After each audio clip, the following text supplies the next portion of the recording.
जय हिंद साथियों। आप लोगों को मालूम है कि फेक केसेस करके लड़कियों ने धन कमाने का एक धंधा बना रखा है। जिन बच्चों के ऊपर ये फेक केस होता है, अपनी मोस्टली 70% पूंजी जो उनके पास जमा होती है वो शादी में लगा चुके होते हैं। उसके बाद फिर इन पर केस होता है ताकि इनसे और पैसा लिया जा सके।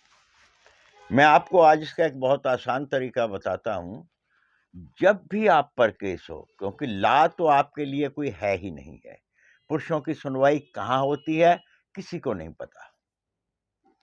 जब भी आपके ऊपर फेक केस हो, आपको पता चले कि आपके ऊपर केस हो गया है और आपने कोई क्रुएल्टी नहीं की है, आप किसी तरह से भी इस केस के बारे में संलिप्त नहीं है, आपको मालूम ही नहीं है, जज साहब को सबसे पहले तो आपको पूछा जाएगा कि क्या आप पर ये इल्जाम लगे, आपको मालूम है?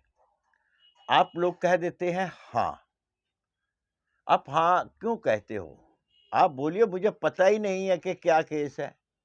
और जबकि आपको हकीकत में कुछ पता भी नहीं होता कि क्या केस लगाया है, उस लड़की ने क्या-क्या आप पे केस लगाए हैं।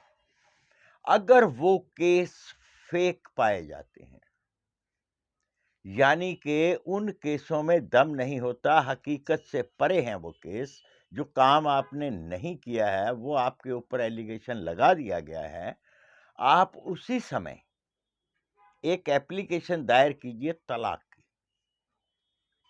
जैसे ही आपको पता लगता है केस का, वुमेन सेल से ये शुरू होता है जहर। वुमेन सेल वाली आपको बोलेंगी इसको घर ले जाओ, तो आप उनसे कारण पूछिए कि मैं इसको घर क्यों लेकर जाऊं। इस स्त्री को ये बोलती है खाना नहीं दिया, इसने पकड़ा, उसने पकड़ा, जो अंट-शंट बोलती हैं, तो आप उनसे ये प्रश्न कर सकते हैं कि मैं इसको घर क्यों लेकर जाऊं, इसको इंसाफ क्यों ना दिलवाऊं। उसी तरह से जब आपके ऊपर फेक केस होता है और आपको पता है कि आपने कुछ भी नहीं किया है और आपके ऊपर केस दायर हो गया है, इमीडिएट तलाक का केस डालिए कि इस औरत ने मेरे परिवार की मान प्रतिष्ठा, हमारा सामाजिक जो रुतबा था उसको इसने झूठा केस डाल करके सत्यानाश कर दिया है। इसने हमारी इंटेग्रिटी को चैलेंज किया है, हमारे मान सम्मान पर ठेस पहुंचाई है झूठा केस करके। आज नहीं तो कल, कल नहीं तो साल 2 साल में जैसे ही वो केस झूठा पाया जाएगा, आपको इमीडिएट तलाक मिल जाएगा, क्योंकि आपने तलाक की अर्जी सेम टाइम डाली होगी।